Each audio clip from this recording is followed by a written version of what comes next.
The Payments page allows you to keep track of and manage payments. Payments can be either remote or in person, depending on whether you enabled them in the Payout Setup section. Remote payments are those initiated by participants on their app. To request a payment, the participant has to configure a payment provider. Currently, the only supported option is Venmo, for which the participant has to provide their handle in the app.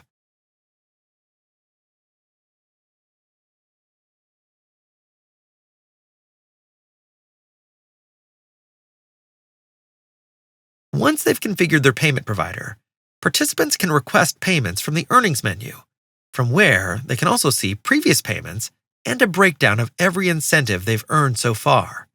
In this case, the participant has earned $15, which stems from the intake incentive we configured on the About page. Given the fact that our payout setup allows partial remote payments, they can request a payment right now. If we now go to the Payments page and hit Refresh, the payment will show up on the Requests from Participants table. Payments in ODIN always require direct researcher intervention to be confirmed.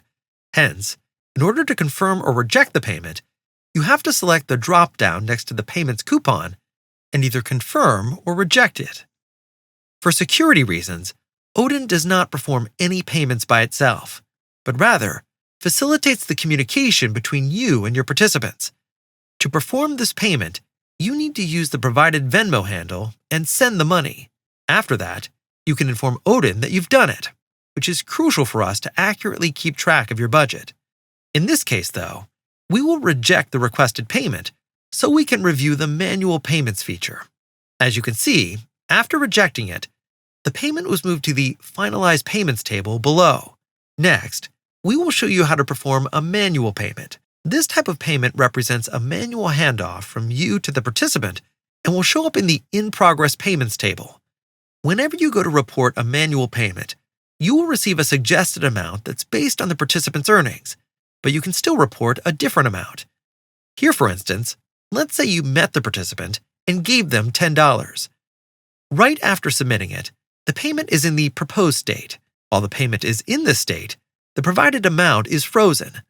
This is done to avoid issues like double payments. A proposed payment can either be canceled or committed by going to the options next to its coupon number. You should always review the remarks before taking any action. In this case, we will commit the payment, which means the payment is considered successful and moved to the Finalized Payments table. After that, the participant will see the new due amount reflected on their earnings page.